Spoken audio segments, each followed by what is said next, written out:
Bom, esse mês é o mês da conscientização sobre o transtorno do espectro autista. Então, a gente vai esclarecer algumas dúvidas, combater alguns estereótipos e falar sobre inclusão real.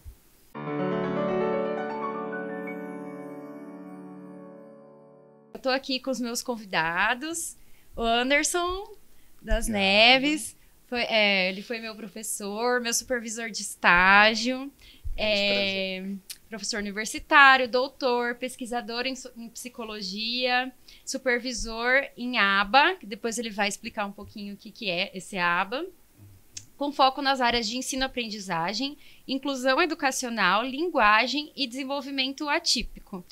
Seja muito bem-vindo, Anderson. Muito obrigado, Pri, é um prazer estar aqui com vocês. Espero poder ajudá-los aí a esclarecer sobre um tema tão importante, que é o transtorno do espectro autista e as suas implicações e processos de inclusão. Obrigada. E a gente está aqui também com a Natália Sabino. Ela é minha colega de faculdade, né? Está na minha sala, minha colega de supervisão de estágio também. E ela é criadora e desenvolvedora do aplicativo Autismo Mais, que avalia a acessibilidade de ambientes para pessoas com TEA, né? O transtorno do espectro autista.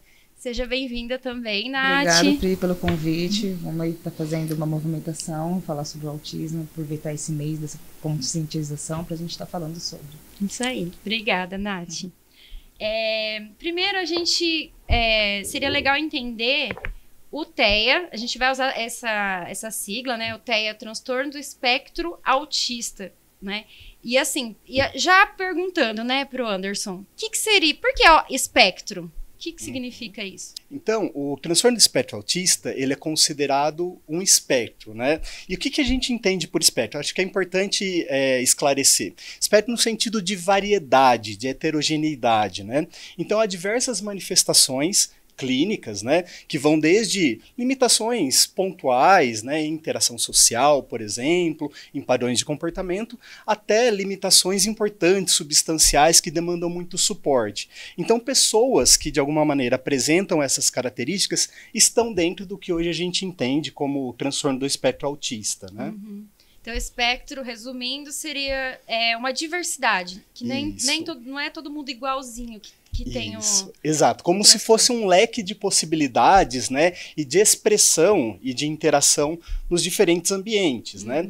E é importante entender, né, e superar talvez uma visão de que o TEA não é uma doença, ele é um transtorno, né, ou um modo diferenciado de funcionamento, né, de cérebros, e que também, lógico, depende de muita interação com o ambiente, né? Então ele não é considerado uma doença, mas sim, ele está dentro, nesse sentido do grande escopo, das pessoas com deficiência, tanto que eles também, por leis, têm uma série de garantias, né, com relação à pessoa com deficiência e ao grande público alvo da educação especial. Ah, entendi. Legal. E assim, antigamente falava-se muito em leve, grave. Hoje em dia não é mais assim que a gente fala a nomenclatura, né? Isso mesmo, Pri. Hoje a gente entende, né, com o DSM-5, que foi uma reformulação importante, que retirou essas categorias, né, que pouco descreviam o que de fato é o TEA, e hoje a gente entende em níveis de suporte, né? Então a gente fala de nível 1, que é um nível com pouco suporte ou com necessidade de suporte reduzida, enquanto níveis 2 e 3 são níveis mais substanciais, que demandam mais suporte e, nesse sentido, um maior apoio, né, em diferentes aspectos de interação social, atividades de vida diária. Então, hoje a gente tem uma nomenclatura nesse sentido mais contextualizada e inclusiva, né? Inclusive passando por reformulações, pensando nas possibilidades de especificar os suportes, né? Então, hoje a gente pode, né, talvez com maior nível de detalhamento, indicar pessoas com nível 1 de suporte precisam de algumas condições, enquanto de nível 2 e 3 precisam de outras, né? Precisam de mais apoio educacional, apoio na empregabilidade ou em diferentes setores da vida, né? Então hoje a gente tem certamente um avanço com relação a um diagnóstico antigo, né, do DSM-4. Ah, entendi. Obrigada. Imagina que é isso. A gente pode dizer que é uma condição neurológica? A gente pode dizer que, de alguma maneira, né, há aspectos biológicos e neurológicos importantes. Há um funcionamento diferente do cérebro da pessoa com TEA, comparada a pessoas que a gente considera com desenvolvimento típico, né? Isso não quer dizer que necessariamente é um defeito ou uma deficiência, mas simplesmente um modo diferente, e que isso, por si mesmo, requer alguns níveis de suporte ampliado ou interações diferenciadas que talvez a nossa cultura não proporcione. Né? E, nesse sentido, entender a neurodiversidade como uma perspectiva interessante. Né?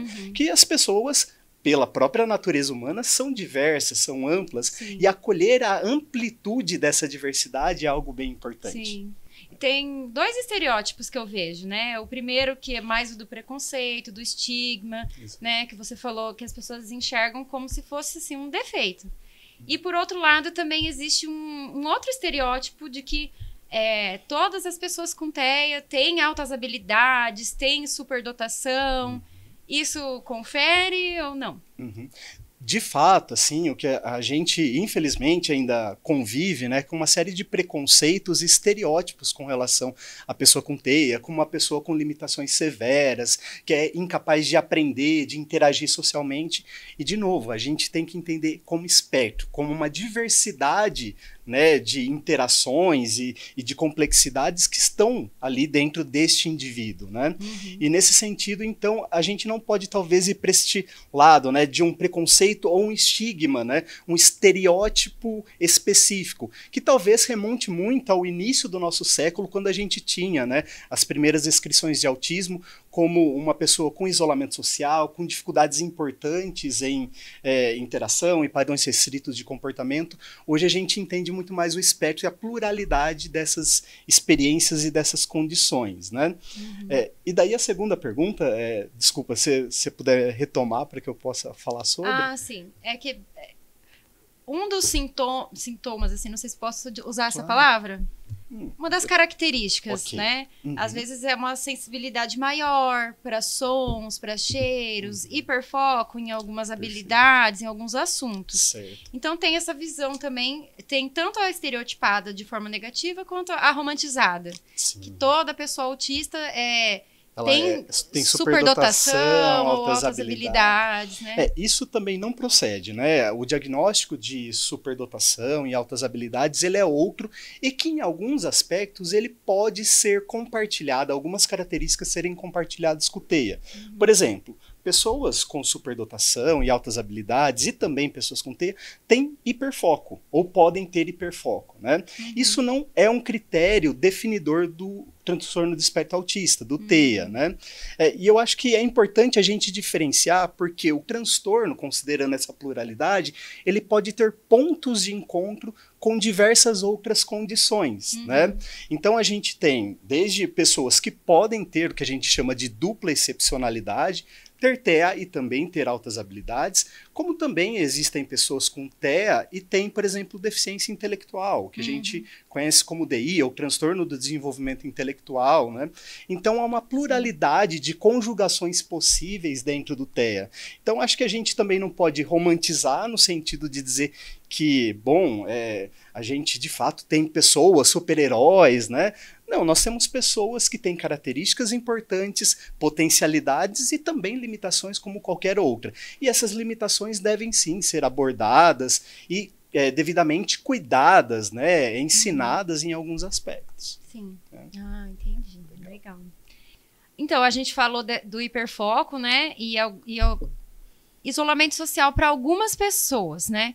Quais outras características podem aparecer para quem tem o TEA? TEA ou TEA? Ou depende? Olha, eu já ouvi os dois, então fiquei muito tranquilo para falar TEA, né? Ele é simplesmente uma sigla, né, que define o transtorno do espectro do autismo ou autista, né? Então, qualquer um dos nomes, para mim, tá valendo, né? Mas as duas características fundamentais do TEA são comprometimentos ou condições importantes em duas áreas fundamentais humanas, né? A interação social e, com isto, a linguagem, e padrões restritos e repetitivos de comportamento. Se essas duas condições elas estiverem apresentadas, a gente suspeita, e com isso pode implementar uma série de avaliações sistemáticas para identificar se de fato há ocorrência do TEA. Lembrando que é um transtorno do neurodesenvolvimento. Então, necessariamente, essas condições ou essas características vão aparecer ao longo do desenvolvimento. E hoje a gente tem dados da ciência que são fantásticos, identificando sinais, né, a gente chama de red flags, né, importantes do desenvolvimento de um bebê, que podem, né, indicar ou sinalizar a ocorrência do autismo, né? Mas, de novo, isso tudo nos permite, para além de um diagnóstico, que é importante, muito mais direcionar para intervenção, como estimulação precoce e outras, né, atuações multiprofissionais que são importantes por ter. Na educação, no apoio à família, né? E esses aspectos são importantes. Então, esse reconhecimento pode acontecer desde bebê, assim, não reconhecimento total, mas a possibilidade, quanto em crianças, que é o mais comum, né? E adultos também, né? Que agora está sendo bastante disseminado e muitas pessoas acreditam, né? Que possam vir a ter, né? Mas quem é o profissional que faz mesmo o diagnóstico? Como você falou, né? Hoje a gente está tendo uma grande incidência de adultos com o diagnóstico, né? E esse diagnóstico ele sempre retroage sobre o passado, sobre a história de desenvolvimento, né? Então a gente só pode falar de adultos que hoje podem ter esse diagnóstico se a gente identificar nas condições passadas ou anteriores uma série de características que demarcam e definem bem o TEA, né? Mas de modo geral a gente pode identificar, né, o TEA como um diagnóstico sempre interdisciplinar e multiprofissional, né? Não há um profissional específico, embora, né, médicos, neurologistas ou psiquiatras, né, tenham essa atribuição, né, de um diagnóstico formal, mas ele é necessariamente multiprofissional. Então, psicólogos, neuropsicólogos, fonoaudiólogos, fisioterapeutas, terapeutas ocupacionais podem e devem compor uma equipe bem formada para que se avalie se as condições ou características do TEA estão presentes e logo após, né, direcionem planos terapêuticos personalizados e efetivos para esse público. Então não tem um teste, não existe uma coisa simplificada. Não existe um exame de sangue que fale você tem autismo ou não tem, né? É uma avaliação multiprofissional e sempre clínica, né? Considerando as trajetórias de desenvolvimento.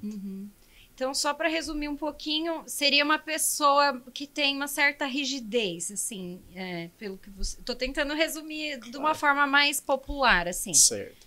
Então, se a gente pudesse fazer uma síntese, pessoas com TEA apresentam especialmente dificuldades na interação social em diversos aspectos.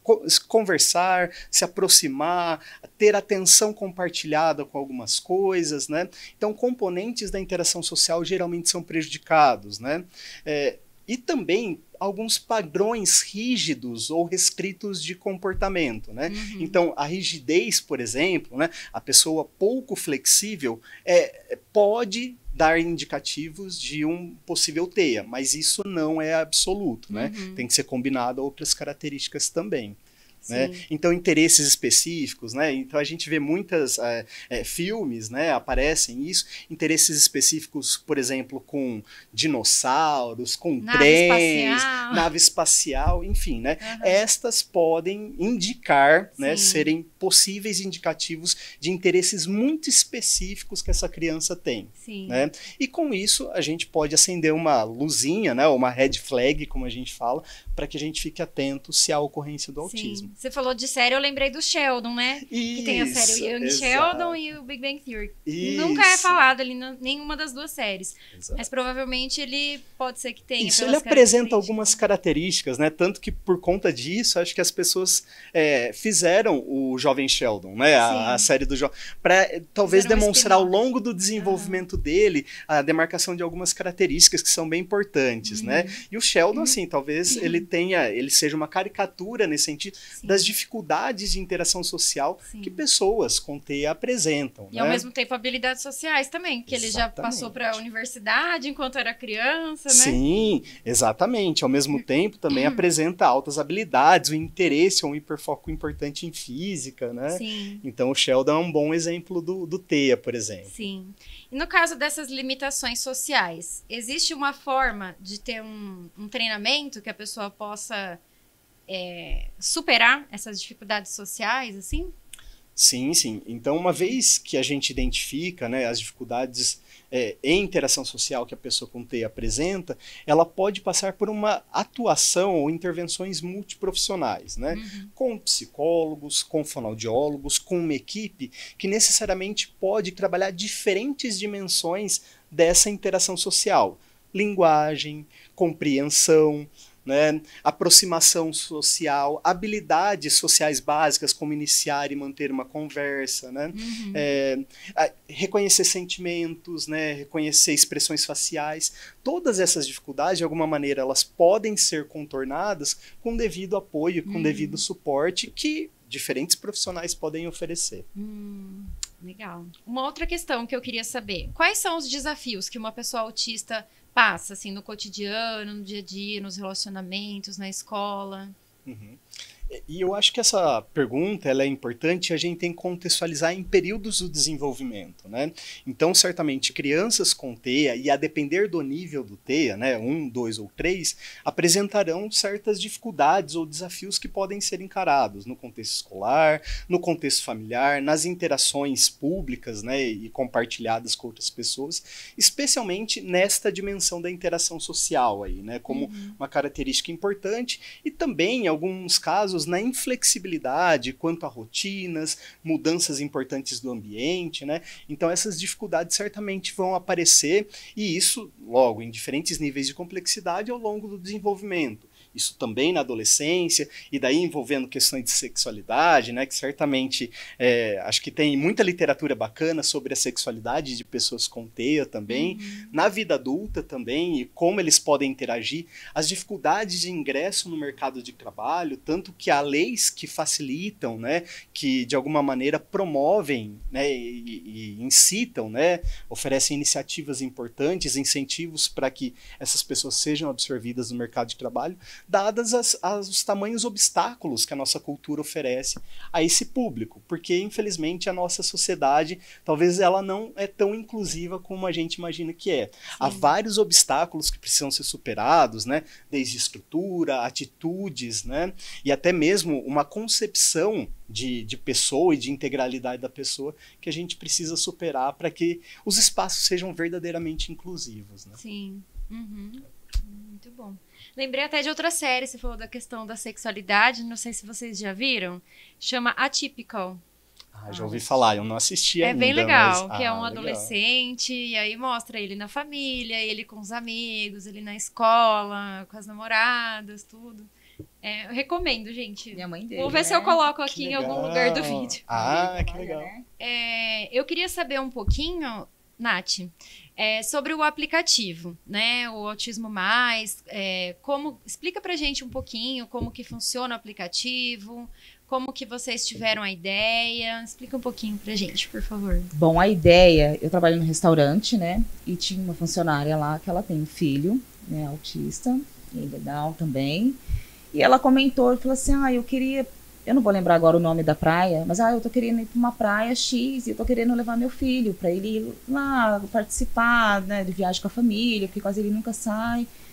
Só que ele estava num período que ele estava tendo bastante crises. Então ela falou assim, eu vou para lá, mas o que lá que me oferece, né? Se meu filho tiver alguma crise, eu vou ter algum apoio, eu vou ter algum suporte. Eu comentei com ela, se tivesse um aplicativo que mostrasse o que aquela região pode estar oferecendo, né, para a comunidade TEA, seria incrível. Ela falou, nossa, seria mesmo, porque ela acabou não indo na viagem, né, e cancelou porque ela ficou com essa preocupação de não saber, não conhecer o lugar. Nossa. E ela falou assim, nossa, seria incrível a ideia desse aplicativo, seria muito bom se tivesse mesmo. E foi aí que eu tive a ideia, escrevi, porém, né, não tinha recurso, não tinha apoio, não sabia quem poderia estar me ajudando, guardei. E tive essa oportunidade de abrir esse edital, mandei a ideia e fui selecionada. E hoje a gente... Eu e a Nath nós somos incubadas aqui no Centro de Inovação Tecnológica aqui da Prefeitura de Bauru. Então eu tenho meu projeto de podcasts aqui com o apoio da Prefeitura e a Nath tem também o projeto dela incubado, né, do aplicativo. Do aplicativo. E esse aplicativo, como que ele funciona? Ele vai ser um recurso de apoio. Na verdade, quando eu criei ele, criei vários mecanismos de ferramenta dentro dele, porém, o que eu posso estar entregando agora é esse recurso de apoio. Então, ele vai ser um aplicativo que ele vai ter um mapa, e dentro desse mapa você vai ter vários tipos de informações, tanto de estabelecimento, quanto de profissionais da área da saúde,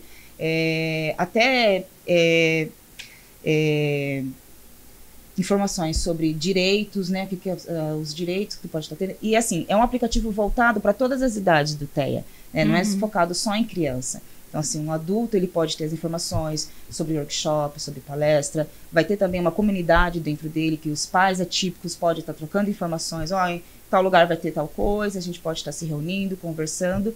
Que legal. E com as empresas, né, as empresas que entrar em contato, querer que coloque a empresa dentro do aplicativo, a gente vai trocar umas informações e vou saber o que o estabelecimento pode estar trazendo para o TEA, né? E, independente da idade, o que o ambiente pode estar trazendo, o que eles têm disponível, o que eles estão dispostos a trazer e colocar. E essas informações, esse aplicativo ele vai funcionar junto com um servidor, e esse servidor vai estar atualizando automaticamente as informações. Porém, eu vou precisar do feedback da comunidade, das pessoas que irão nesse estabelecimento, porque assim, se eu for para outra cidade, às vezes eu não consigo presencialmente visitar o lugar, saber o que ele oferece, provavelmente vai ter uma documentação que ele vai me mostrar, mas assim, quem que vai me dar esse feedback realmente, Nath, aquilo que está no aplicativo tem lá, serão as pessoas. Então isso que eu ia perguntar. Então é a própria população que vai alimentar dar essa avaliação do informações. estabelecimento, até dos profissionais da área da saúde, os profissionais que eu falo geral, fisioterapeuta, psicólogo, geral, que tenha esse atendimento com TEA. E é basicamente isso, será basicamente essas informações, esse recurso de apoio. E quais características, por exemplo, um lugar tem que ter para ele ser adaptado, assim, para uma Vou dar um pessoa? exemplo no restaurante, que é onde eu trabalho, né? Assim, ter pouca poluição sonora e visual, né? E deixar isso especificado lá, né? Questão de cardápio, né? Já teve criança lá que não come, queria separado. Então, a restrição alimentar, né? É um dos... Deixar isso no cardápio específico, a gente trabalha com isso, a gente pode... O cardápio totalmente visualmente ok, entendeu? Talvez ter um espaço com materiais sensoriais, né? Um exemplo, teve uma senhora de 80 anos esses dias que foi lá no restaurante e ela é autista. Então, assim, os familiares ficaram lá se alimentando, acho que ela teve alguma crise, ela ficou andando, ela não teve um espaço, não teve um lugar para ela estar ali, né, fazendo a alimentação dela, porque não tinha nada certo ali ainda para ela. E essas informações vou trazer para o aplicativo, entendeu? É isso que eu quero trazer para o aplicativo, para as pessoas saberem onde ir, saber onde levar seus filhos, saber o que Bauru me oferece, né? O que tal cidade me oferece. E até ajuda a difundir para os ambientes que ainda não têm essas adaptações, né? Que pensem em que a ideia talvez incorporar, né? A ideia é essa inclusão, né? Sim. E se tornar, e as pessoas ter essa visão sobre o TEA, que nem uma criança tendo alguma crise, não julgar, né? Se tornar meio comum e a gente se adaptar e aceitar aquela situação. Tá tendo uma crise, alguém vai dar um apoio. Profissionais, né, capacitados, tanto de quem trabalha no ambiente, quanto eu penso em oferecer para as empresas um workshop, uma palestra com um psicólogo para fazer um acompanhamento, um treinamento com as pessoas, para estar lidando e entendendo o que é, entendeu? Para cortar um pouco essa mania das pessoas falarem, eu tenho TEA, eu tenho autismo. Então, assim, calma, é uma coisa muito séria, tem que ter uma avaliação bem específica, sabe? Então, a gente tem que levar isso bem a sério e realmente separar. Não estou querendo excluir e deixar um canto só para os autistas, jamais. Estou querendo incluir, na verdade, todo mundo. E as pessoas terem acesso a essa informação. Sim, para não ser banalizado também, né? Que nem o último podcast a gente falou sobre isso. Às vezes tem uns TikToks assim, abaixa o dedo se você tem isso, aquilo, outro. Aí a pessoa já sai do vídeo com o diagnóstico. Quando assim, eu vi o DSM, eu falei, eu tenho tudo aqui. Você começa a ver, não, eu tenho tudo aqui. Não é assim, sabe? A gente tem que ter cautela sobre essas coisas, que é um assunto bem sério. E E a gente vai trabalhar sobre isso, esses tipos de informação que a gente quer colocar, né? Que a gente quer trazer. Tem lugares que tem informações aqui em Bauru, ok. Mas o que eu percebi é que vive numa bolha, sabe? Tem gente que não tem uma condição de estar lá, mas, poxa, ela não vai ter esse acesso, sabe?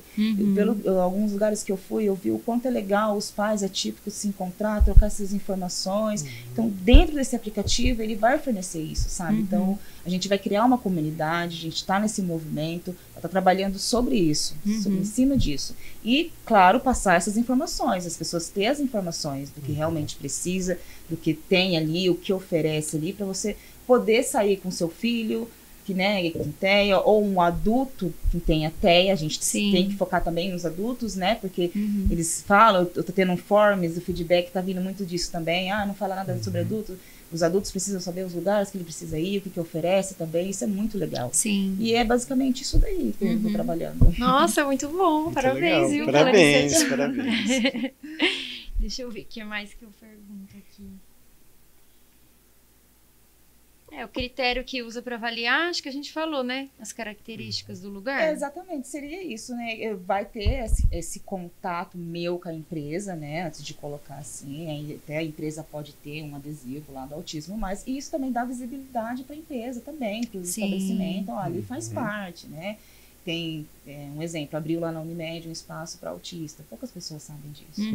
Acho que tem no shopping também, né? Então, tinha no shopping também, mas poucas pessoas sabem disso. Sim. Se sabem também, o acesso é limitado também, nem todo mundo. E como que é esse acesso? Não é tem um divulgado. espaço? Como que é esse espaço? É porque eu vejo fechado ali, eu não sei o que teria que fazer. É um espaço voltado para criança, entendeu? E os adultos, né, que tem. Então, verdade. Assim, esse aplicativo, ele não tem idade, ele é para todo mundo, para todas as idades. E esse recurso de informação, assim, ele vai ajudar, acredito eu, é uma ferramenta até para os profissionais da área da saúde, né? Com certeza. Você colocar, eu atendo, então ali vai ser muito bom, vai ter a visibilidade para a pessoa, para o profissional, tanto psicólogo, fisioterapeuta, eu faço atendimento, então isso vai ser muito bom, essa troca. Com certeza. E criar essa comunidade, esse movimento aí. Sim. Muito legal. Poxa, que bacana. Então pode ser que tenha... O ambiente precisa envolver a questão de sons, cheiros, luzes, né? Exatamente isso. Assim, evitar essa estímulos poluição sociais, sonora, visual, né? Se tá tendo uma reforma, deixar isso específico, sinalizado, né? Você vai lá almoçar com seu filho que tem, e às vezes não tá num momento de crise, você vai levar, tá tem aquele lugar para comer? Poxa, aquilo já tá avisando, tá tendo uma reforma, tá tendo uma poluição aqui sonora, visual. Entendeu? Se tem um espaço aqui, a gente tem uma pessoa, um profissional para estar aqui junto com o seu filho. Importante, ele tem que se alimentar. A criança vai no restaurante para se alimentar, entendeu? Então, o foco nessa alimentação, né, do que ela foi fazer ali no consultório. O consultório tem uma luz fortíssima no consultório. Então, deixar isso específico, a pessoa já saber como que é. Até um feedback bom para as empresas, lugares, ONGs, clínicas, escola. Porque assim, tenho isso, eu posso me adaptar por isso, então quero ver quem que vai fazer parte, quem quer fazer parte sobre isso, sabe? Sim. Muito bom. Basicamente isso. Sobre o aplicativo, você quer acrescentar mais alguma coisa? Que ficou faltando? Eu acho que eu achei legal, né, a questão de falar sobre o espectro, né, que ele dá um leque de possibilidade. Então, o aplicativo, ele tá trabalhando isso como base, né, então a gente trazer várias possibilidades, várias informações ligadas a isso, sabe? Então, a gente... É basicamente isso, né? Tá em fase de beta, né? Tô fazendo ele, já tá com o programador, a gente tá organizando já as interfaces. Então, tá dando certo, tá tendo um feedback legal. Eu gostaria de, sei lá, compartilhar depois o Forms com profissionais da área da saúde, que gostaria que a galera participasse também, gostaria de ouvir, porque eu tô escutando mais os pais, né? Os pais atípicos. Porém, eu gostaria de saber os profissionais, né? O que pode estar trazendo também, que eu acredito que é uma ferramenta que vai ajudar também em questão de trabalho, visibilidade, você que trabalha na área e gosta, né? Então, esse é o momento de você poder trocar o seu trabalho profissional com pessoas que buscam isso especificamente. Então, é basicamente isso mesmo. Eu posso até deixar na legenda aqui, né, do vídeo, legal. esse Maravilha. Forms, né, Com para que os certeza. profissionais possam também interagir, Exatamente. dar ideias, sugestões. Eu estou criando já um Forms para empresas também, né, e para adultos né, que tenham TEA. Ah, né, legal. Que pra bacana. essa inclusão também. Eu quero ouvir eles, o que eles acham, o que precisa. Que bom. são para eles também o aplicativo. Que legal. Muito bom, parabéns pela iniciativa. Obrigada, Fê. E eu queria perguntar um pouquinho também para o Anderson a respeito do ABA, né? Que é muito utilizado, né? E o que é exatamente ABA? Tem gente que fala que é método, que é abordagem. Não é bem isso, né? Não, que não é. ABA não é método, gente, né? E não é método de mesinha, nada disso, né? ABA é uma sigla para o inglês, né? Applied Behavior Analysis, ou análise do comportamento aplicada, que é uma ciência, né? É uma ciência que é baseada nos princípios da análise do comportamento, né, adota uma série de procedimentos importantes para comportamentos socialmente relevantes, né, para diferentes populações, né, inclusive populações com desenvolvimento típico e lógico, né, as pessoas com TEA, considerando um conjunto de características, podem se beneficiar muito, né, das estratégias e recursos que o ABA oferece, né.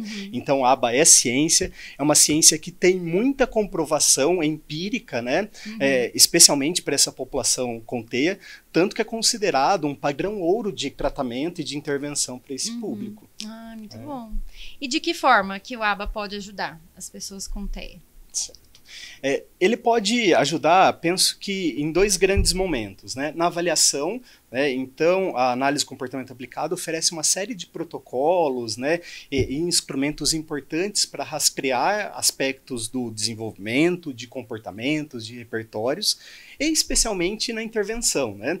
Então a gente entende a intervenção como um processo individualizado, personalizado, que considera as características do aprendiz e que constrói junto com o aprendiz, por meio de uma série de estratégias, comportamentos relevantes, né, de interação social, de atividades de vida diária, de flexibilidade cognitiva ou comportamental, né? Então, certamente a gente tem uma série de procedimentos baseados nessa ciência que podem culminar no crescimento e no desenvolvimento de uma série de habilidades que promovem autonomia, desenvolvimento e emancipação para esse público. Entendi. Então, vai facilitar no cotidiano nessas limitações, né? Com certeza. Para a superação dessas limitações, Exatamente. dessas dificuldades. Isso, exatamente. A ideia é que a gente vai superar essas barreiras que estão apresentadas, né, seja pela cultura ou pela própria condição, e promover o desenvolvimento, né, ou a máxima autonomia possível para esses sujeitos por meio de estratégias que são empiricamente validadas aí dentro da ciência. Entendi. Muita gente acha que a ABA utiliza métodos ultrapassados. Existe alguma confusão sobre isso? Existe, né? Então, eu acho que eu antecipei, mas a ABA não é método, né? E ela é ciência. E muitas vezes a gente acha, né, que o ABA utiliza aquele esquema de mesinha e que oferece ME. Não é nada disso, né? O ABA é uma ciência viva e que a todo momento aprimora e oferece diversas oportunidades de intervenção para este público, a depender dos níveis de comprometimento. Então a gente pode sim oferecer condições mais estruturadas, né? Que pode compor, por exemplo, um contexto como a mesa, até condições que a gente chama de mais naturalísticas, né? Que compartilham de situações do cotidiano, por exemplo, em que esse sujeito pode treinar uma série de habilidades. Então não há nada de ultrapassado, né? E certamente, assim como a ciência, o ABA também a todo momento se inova e aprimora suas técnicas e habilidades. Uma outra coisa, né, que eu queria saber, né, até porque eu sou professora e legal. Assim, a gente já aconteceu, né, de ter alunos com autismo e é bem complicado para a gente lidar na sala de aula, né? Então, assim, tanto para pais, professores, né? Como que funciona essa questão da inclusão escolar, né? O ensino das crianças com TEA? A inclusão da criança com TEA, e aqui a gente está falando mais das crianças, mas também podem ser adolescentes e também adultos, ela é um direito. Né? E a gente tem que levar com muita seriedade isso, né? E como direito, a escola deve estar preparada para atender às diferentes necessidades e especificidades dessas pessoas, né? Em alguns casos, proporcionando inclusive o que a gente chama de adaptações ou ajustes de currículo, de ambiente, de estruturas e de atitudes que a equipe e a comunidade escolar podem promover.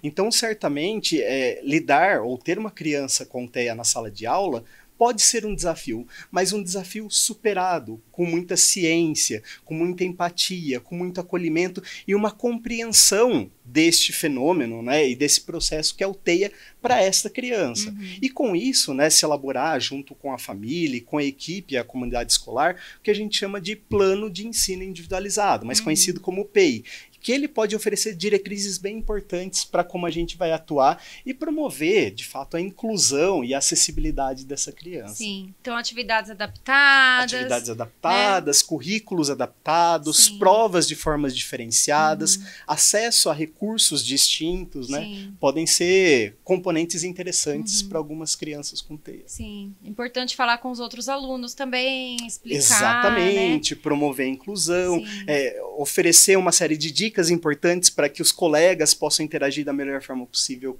com esta criança, né? Com certeza. Então é preparar a equipe como um todo, né? Não só o professor, né? Mas também os outros agentes escolares e a própria comunidade, nesse sentido, os alunos que vão conviver com essa criança. Sim.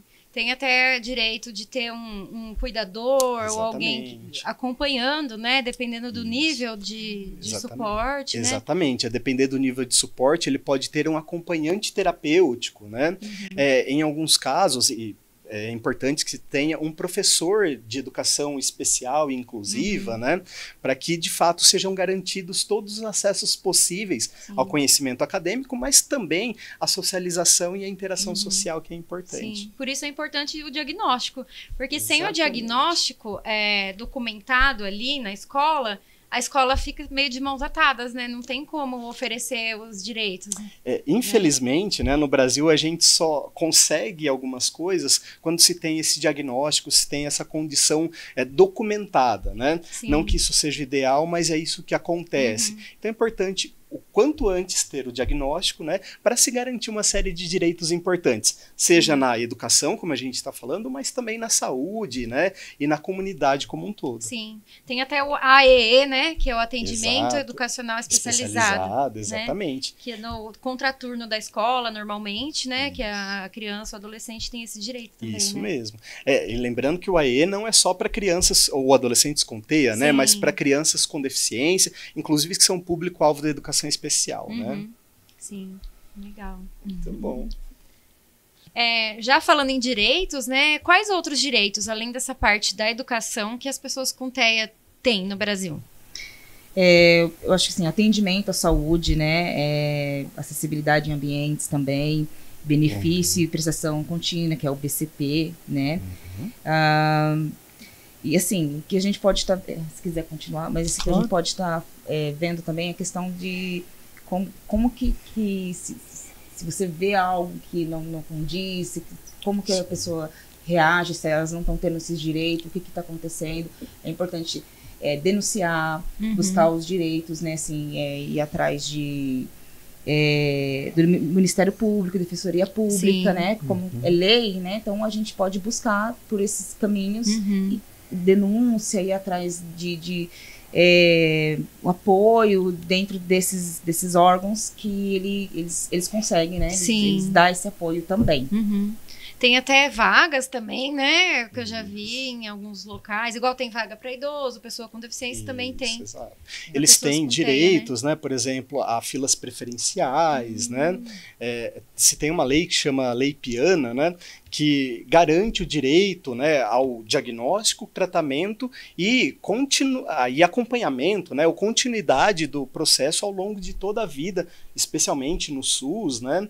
Existe uma lei recente, né, que é chamada Lei Mion também, né, por conta do filho do Marcos Mion, né, em que as pessoas com T, elas têm direito a uma carteira de identificação, né, e que isso permite também acesso a vários direitos importantes. Então, tem até pessoas que andam, né, com um crachazinho. Isso, exato. Ele é um símbolo, assim, um lacinho, né? E tem uns quebra-cabeça, né? Isso, exato.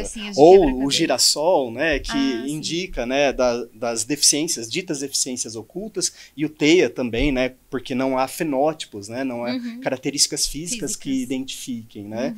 Então, também é uma outro marcador interessante e que pode facilitar, sim, o acesso e a inclusão dessas pessoas em ambientes, especialmente públicos, em que as pessoas não conhecem muito. Ah, legal. Deixa eu ver o que mais.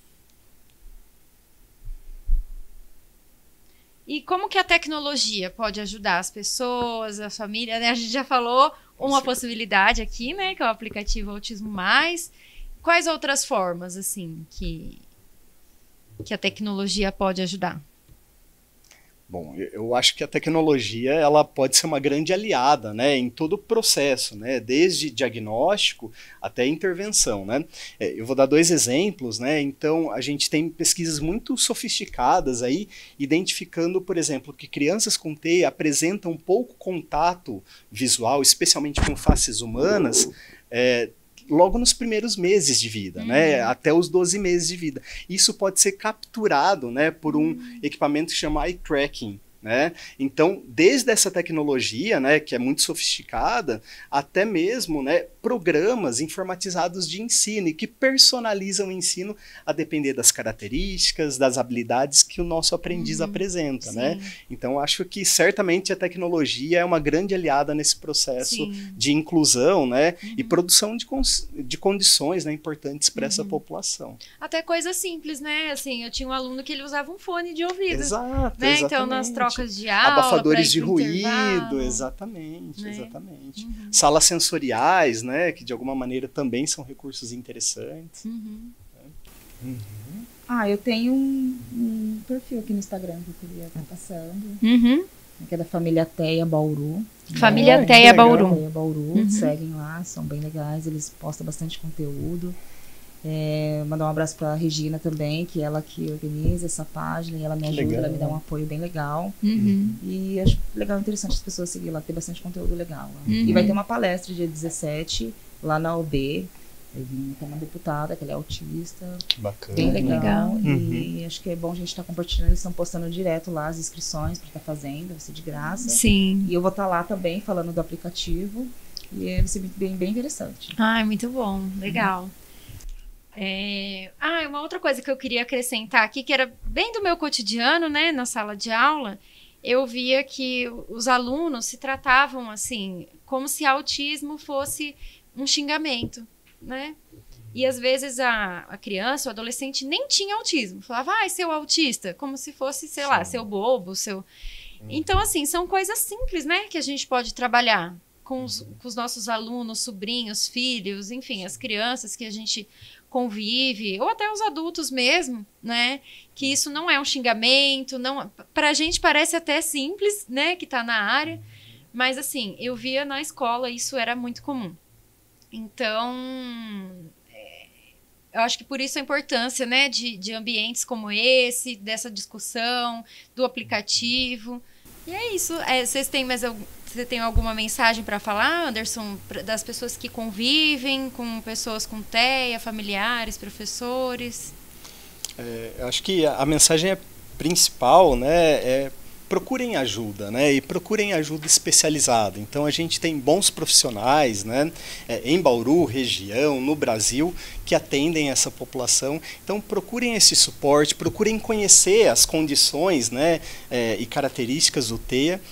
E certamente, né, a informação como um passo importante, né, para o diagnóstico e para as intervenções adequadas. Então, acho que a gente tem excelentes profissionais que vocês podem consultar, né? Posso listar vários aqui, deixo para a Priscila depois, né? Uma lista também de profissionais e pessoas que falam sobre o TEA, mas certamente a busca de atendimento e de conhecimento baseado em ciência, eu acho que é o melhor remédio contra a desinformação e também sobre uma série de estereótipos e preconceitos que são construídos ao redor do TEA. Com certeza. Muito obrigada, gente, pela participação de vocês. E se vocês também gostaram, deixa aqui sua curtida, seu comentário, compartilha com um amigo, com alguém que precisa saber, né, sobre essas informações. E muito obrigada pela atenção de vocês.